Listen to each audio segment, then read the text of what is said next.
بسم الله الرحمن الرحيم. قال رسول الله صلى الله عليه وسلم: الدنيا سجن المؤمن وجنة الكافر.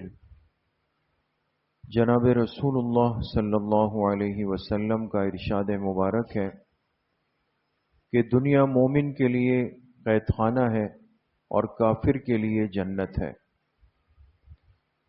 اس دنیا میں مومن بھی زندگی گزار رہا ہے اور کافر بھی زندگی گزار رہا ہے، لیکن دونوں کی زندگی کے گزارنے کے طور طریقے میں، انداز میں، سوچ میں زمین آسمان کا فرق ہے. مومن کی زندگی اس دنیا میں ایسی ہے جیسے کہ ایک قیدی ایک مجرم جیل میں ہوتا ہے، اور کافر کی زندگی ایسی ہے کہ جیسے وہ عیش و عشرت کے اندر زندگی گزار رہا ہے. اب حدیث پاک کا مطلب کیا ہے؟ بڑی اہم حدیث ہے اور اس سے ہمیں اپنی زندگی کی حقیقت کا ادراک بھی ہوتا ہے.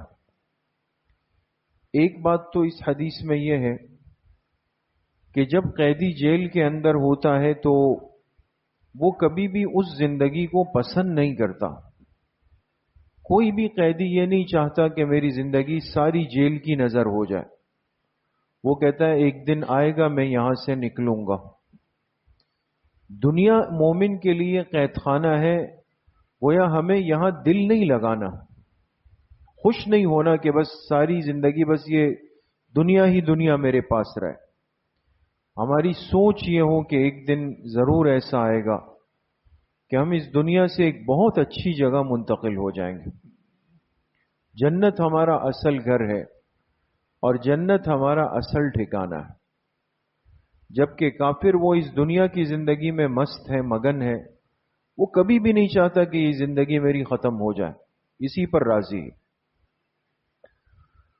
دوسرا مطلب حدیث پاک کا یہ ہے کہ دنیا مومن کے لیے قید خانہ ہے، اس لیے کہ قید خانے میں، جیل میں انسان ہر دل کی چاہت کو پورا نہیں کرتا کہ بھئی جیل میں میری مرضی ہے، میں جو چاہوں کروں.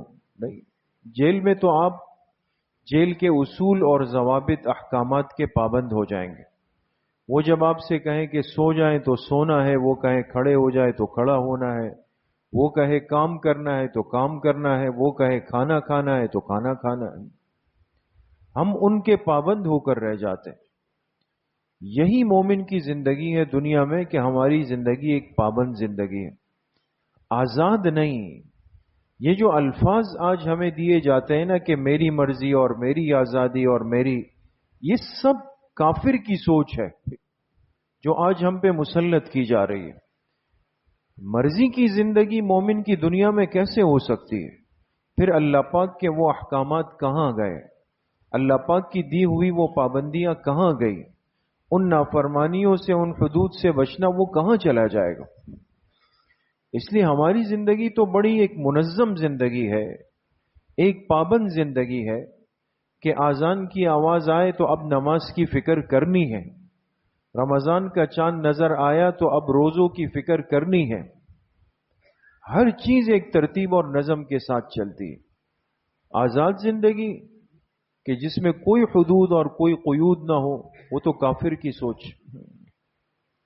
اس لیے میرے عزیزوں، دوستوں، بزرگوں، اس دنیا کی محدود زندگی کو انسان یہ سوچ کر گزارے کہ میں جتنا یہاں احتیاط کروں گا، اللہ کو راضی کروں گا، اپنے آپ کو پابند رکھوں گا، تو میرا اصل ٹھکانہ آگے جنت ہے، اور وہاں میرے لیے اللہ پاک نے عیش و عشرت کے سارے سامان رکھے ہوئے ہیں.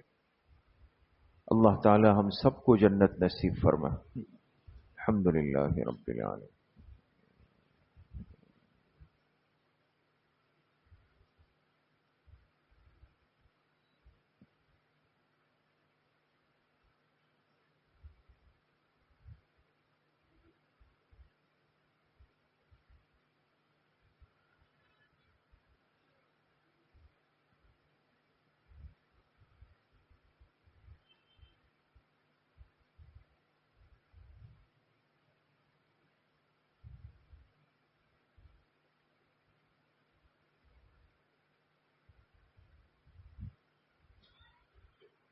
وصلى الله وسلم على نبينا محمد وآله وأصحابه أجمعين برحمتك يا أرحم الراحمين.